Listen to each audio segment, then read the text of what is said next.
ma'rifiy suhbatlar.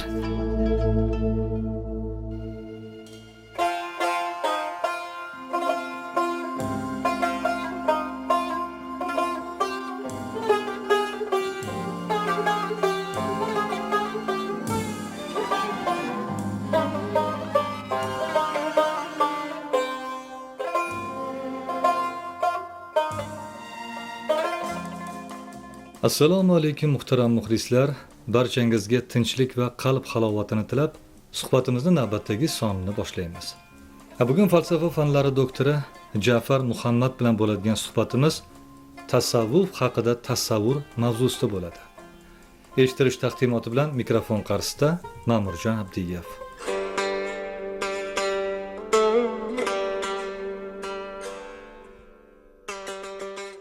Tasavvuf so'zi va unga bog'liq lafzlar qadimgi lug'at ilmi ustalari, ulamolar tomonidan sinchkovlik bilan o'rganilgan bo'lib, unga turlicha ta'riflar berilgan.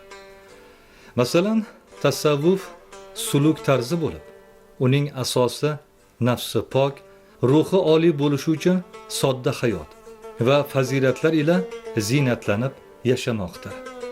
Yoki tasavvuf shar'iy odoblar ila zohirda turib, uning hukmini botinda ko'rish.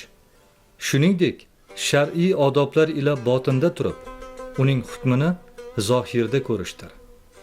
Shunda odoblanuvchi uchun ikki hukm ila kamol hosil bo'lur. Tasavvuf nafsni axloqiy jihatdan taraqqiy ettiradigan hayotiy falsafa bo'lib, u muayyan amaliy riyozat vositasida haqiqatga singish hissiga olib boradi. Shuningdek, undan zavq va aql ila ma'rifat hosil qilishga olib boradi. Turli qomusiy lug'atlar, ilmiy irfoniy manbalarda tasavvufning dunyoga kelishi va bu atama mohiyati haqida turlicha qarashlar bayon etilgan. Tasavvufga bu qarashlar mohiyatidagi uyg'un nuqtalarni umumlashtirgan holda insoniyatni ruhiy ma'naviy poklanishga da'vat etuvchi g'oyalar silsilasi deya ta'rif berish mumkin. Biroq tasavvufga berilgan juda ko'p ta'riflarda unga nazariya sifatida qarash kayfiyati ustuvorlik qiladi.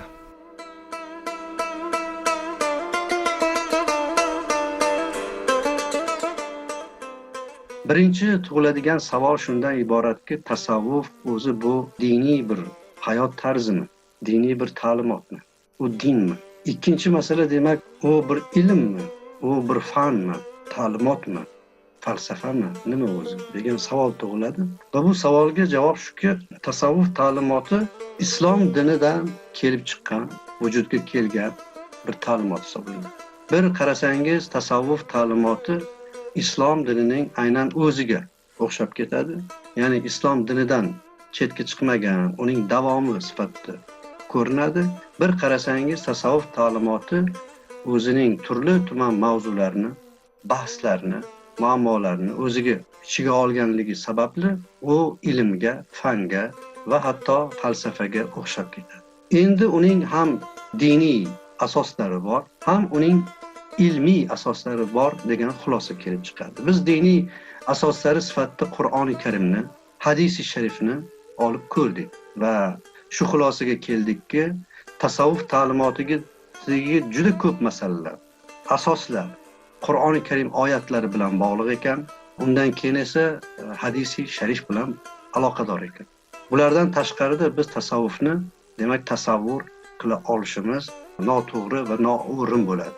Juda ko'p masalalar bor. Masalan, aytaylik, mana misoqi alast degan tushuncha bor. Misoqi alast tushunchasi bu Qur'oni Karimda alastu robbikum degan oyatda keltiriladi va unda shunaqa bir manzara borki, u yerda hali eng azalda qadimdan qadim bo'lgan, qadim degan ma'no ham masalan bunga unchalik to'g'ri kelmaydi, chunki qadim deganda ham demak masalan bir boshlanish nazarda tutiladi, bir muayyan bir nuqta mavjud bo'ladi. Azalda hali olamlarni yaratmagan holatda Parvardigor insoniyatning ruhlarini zarrachalar shaklida bir joyda to'playdi. Hammasini to'playdi. Unda Hazrati Odam alayhissalomdan boshlab to qiyomatga qadar kelgan butun insonlarning ruhi to'planadi. Bu uning amri bilan, uning xohishi bilan, uning qudrati bilan bo'lgan narsa. Va shunda men sizlarning Rabbingiz, Parvardigoringiz emasmanmi degan savolni tashlaydi. Shunda ana shu butun insoniyat birinchi insondan boshlab so'nggi insongacha bo'lgan jarayon, barcha ruhlar, ya'ni insonlarning arvohlari, insonlarning zarra shaklida hozir bo'lgan ruhlari, jumladan u yerda biz va sizning ham ruhlarimiz mavjud bo'lgan. Javob berganki, ha, sen haqiqatan ham bizning Parvardigorimiz, yaratuvchimizsan. Va buning ichida hikmat shundan iborat bo'lganki, bir kuni kelib insonlar aytmasin, yo'q, men islom dinidan bexabar edik. Biz shunday bir sharoitda tug'ildikki, u yerda islom dini yo'q edi. U yerda Qur'on yo'q edi, hadis yo'q edi. Biz shunaqa bir oilada tavallud topdik yo shunaqa muhitda o'sdikki, u yerda butunlay boshqa bir din mavjud edi yoki din yo'q edi. Shuning uchun Rabbim seni tanimadik, bilmadik degan vajlar, bahonalar bo'lmasligi uchun kerak edi. Bundan shunday bir falsafiy xulosa chiqadiki, buni tasavvuf ahli juda ko'p holatlarda, ba'zi bir asarlarda, ba'zi bir rivoyatlarida buni naql qilishadi.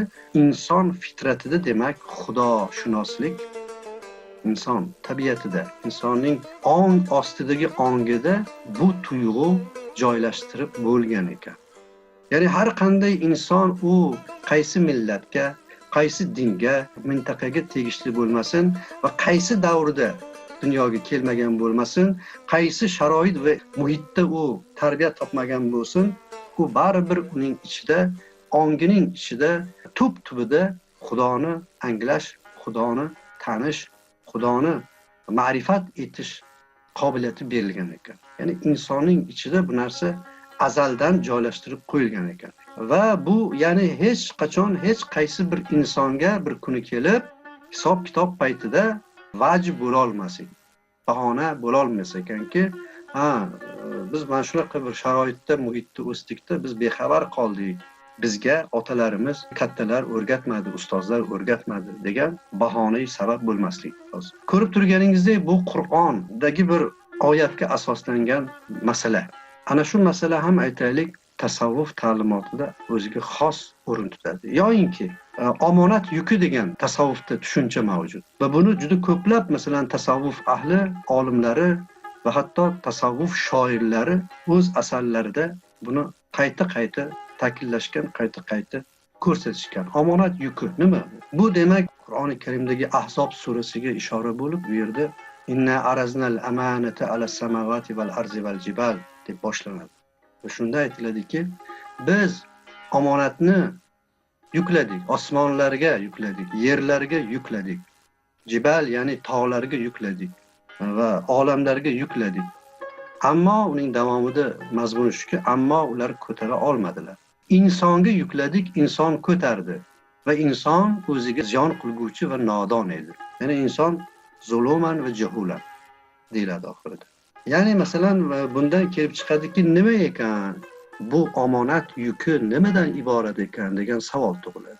Omonat yukini bu oyati karimadagi omonat yuki, omonat masalasini turlicha mufassirlar talqin qilishgan. Buni sof shariat nuqtai nazaridan tafsir qilganlar buni iymon deb tushunishgan. Omonatdan maqsad iymon, insonga berilgan iymondir.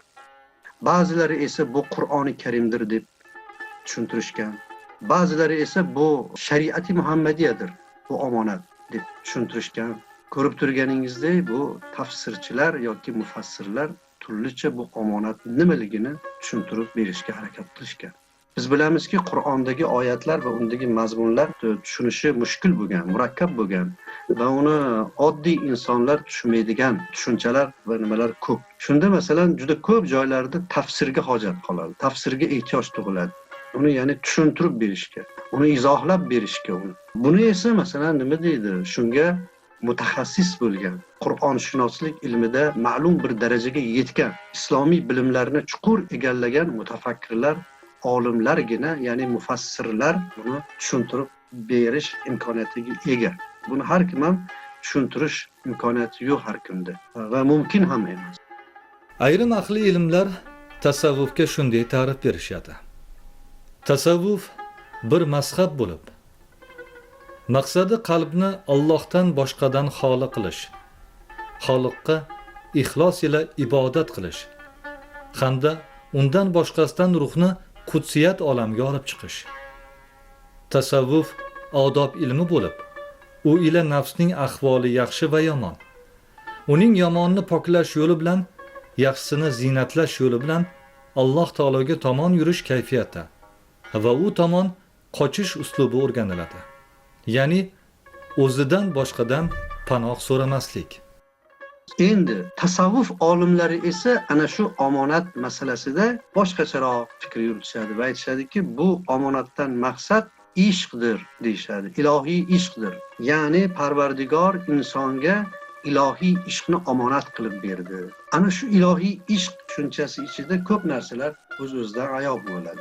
Faqatgina ya'ni ilohiy ishq Parvardigorga bo'lgan qudrat, kuchli bir muhabbat, iymoni but bo'lgan, iymoni mustahkam bo'lgan, e'tiqodi mukammal bo'lgan insonlargina ilohiy ishqqa ega bo'ladi. Ilohiy ishq ham hammaga nasib qilavermaydi. Unga masalan yetgan odamlar, bu narsa ularga berilgan insonlar haqiqatdan ham masalan tavhid masalasida, Parvardigorning borligi va birligi masalasida, uning olamlarning yaratguvchisi ekanligi, xalloqi ekanligiga, uning qudratiga, uning ne'matlariga, uning yaratganlariga, uning va hokazo nimalariga, sifatlariga iymon keltirgan bo'ladi. Va iymoni ham shu darajaga yuksak bo'ladiki, ana shu iymon zamirida nimasida, demak, bu inson Parvardigorni ilohiy bir ishq bilan, ilohiy bir muhabbat bilan sevadi.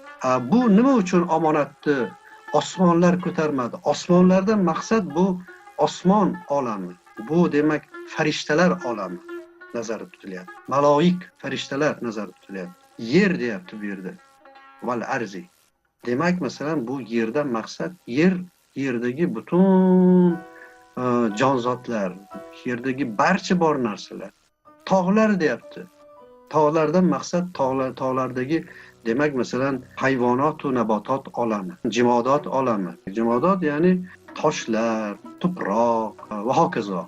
Ular jimodotga kiradi. Va buni masalan ya'ni farishtalar ko'tara olmadi bu omonat. Buni demak masalan yer ko'tara olmadi bu omonat. Buni demak masalan tog'lar va uning ichidagi, uning bag'ridagi narsalar ko'tara olmadi. Chunki bu yuk juda ham og'ir edi deyiladi. Va buni inson ko'tardi. Nega? Inson mulohaza qilmasdan va shoshqaloqlik insonda mavjud. Negaki inson katta mas'uliyatlarni bo'yniga olishga usta. Negaki inson o'zini isbotlamoqchi. Parvardigorga qanchalik ixlosi va qanchalik e'tiqodi bor ekanligini. Chunki orada iblis ham bor. Bu iblisda endi kurash ketyapti inson va iblis o'rtasida. Iblis qiyomatgacha vaqt muddat so'ragan. Men isbotlab beraman deganki, bu sen yaratgan mavjudot, zulmoniy mavjudot, tuproqdan yaralgan mavjudot va men esa nurdan yaralgan mavjudot, qanday qilib unga sajda qilaman? Unga ta'zim qilaman, unga bosh egaman degani uchun u mal'un va mardud bo'ldi. Haydaldi u. Basharasi ham o'zgardi. U shaytonga aylandi. Azozil edi, farishta edi. Farishtalarning nimasi edi? Ustozi edi.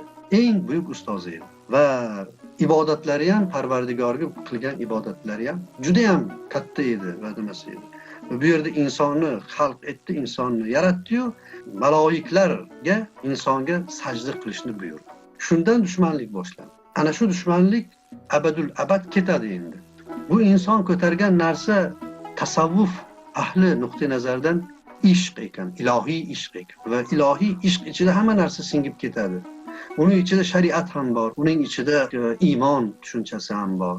Chunki bular agar bo'lmasa, ilohiy ishq bo'lmaydi. Zotan tasavvufning birinchi pog'onasi nima dedik? Shariat ekan dedik.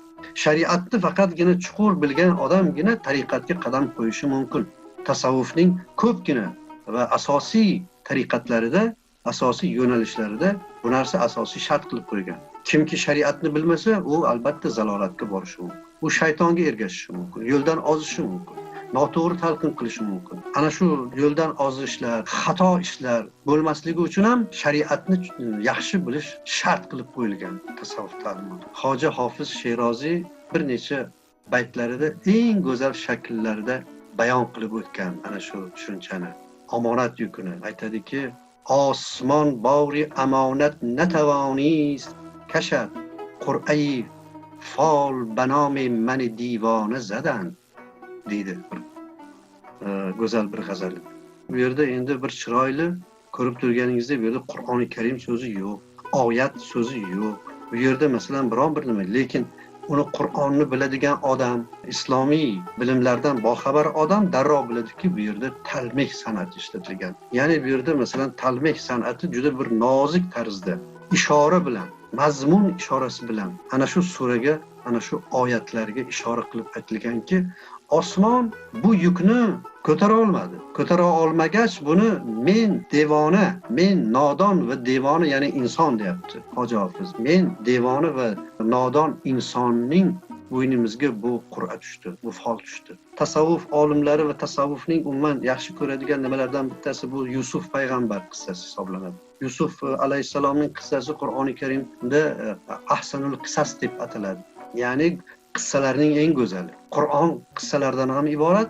Ana shu Qur'oni Karimning eng go'zal qissasi, demak, ahsanul qissasi nima ekan? Hazrati Yusuf alayhissalom qissasi ekan. Yusuf alayhissalom timsoli tasavvuf ahli uchun go'zallik, ilohiy bir ishq timsoli hisoblanadi. U ham tasavvuf falsafasida, ham tasavvuf she'riyatida kuylanadi, ko'rib turganingizda. Va buni bular masalan bir ideal sifatida ular ko'rsatishadi. Ayniqsa masalan uning o'sha zulmga uchrashi, uning chohga tashlanishi, birodarlari tomonidan, akalari tomonidan, uning o'sha zindonga tushishi, oxir-oqibat uni yana masalan nima deydi, tuhmatga Zulayho tomonidan uchrashi va birodarlarining bo'riga tuhmat qilishlari. Bo'rini hozirlaganda Yaqub alayhissalom bo'ri insoniy til bilan payg'ambarzodalarni yeyish bizga harom etilgan. Biz bu ishni qilmaymiz. Ey Yaqub deb javob berishgani va oxir-oqibat ana shuncha imtihonlardan, sinovlardan o'tib Yusuf alayhissalomning bir kuni kelib Misrning azizi bo'lishi, Misrning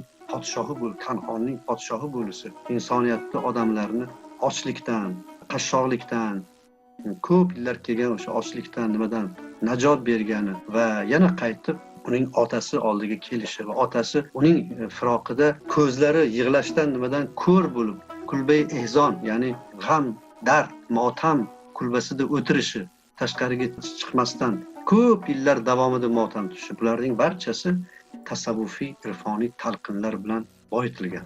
Tasavvuf ahli Qur'ondagi qissalar, Qur'ondagi mazmunlar, Qur'ondagi hikmatli, endi juda ham katta bir hikmatga ega bo'lgan oyatlarni, nimalarni olib, ularni yanada o'zlarining talqinlari bilan, o'zlarining tafsirlari bilan, o'zlarining tushunchalari bilan, ilohiy ishq bilan boyitib, qayta ishlab bergan. Qaytib yana odamlarga ana shunaqa deb tushuntirib bergan. Demak, tasavvuf Qur'oni Karimni tafsirlash masalasida biz ko'rib turganimizda ikkinchi bir tafsirning yana bir yangi bir yo'nalishi yuzaga. Qur'oni Karimning irfoniy tafsirlari. Uning ya'ni bevosita shar'iy, shariat tomonidan qilingan tafsirlari bor va uning undan tashqari irfoniy, tasavvufiy tafsirlari ham bor ekan. Bularning ichida Hoji Abdulloh Ansoriyning Tafsiri irfoniy Qur'on degan chiroyli bir tafsiri borki, alohida o'rin tutadi. Bu asar fors tojik tilida yozilgan bu tafsir. Shunday qilib tasavvuf bu nima ekan? Bir diniy bir ta'limot. Ammo uni biz masalan unday mulohaza qilib ko'rsak, unda mazmun va shakl, zamon va makon, sifat, miqdor kabi yuzlab falsafaning kategoriyalarini ko'ramiz.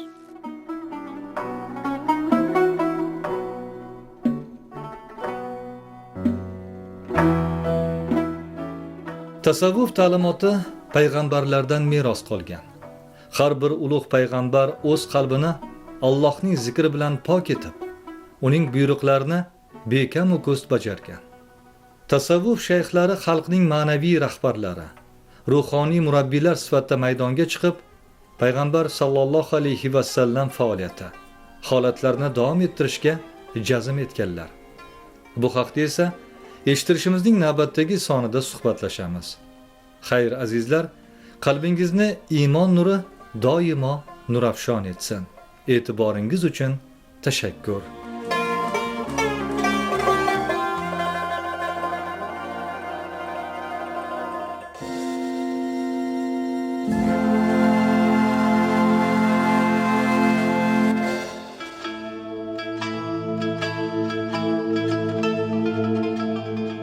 ma'rifiy suhbatlar.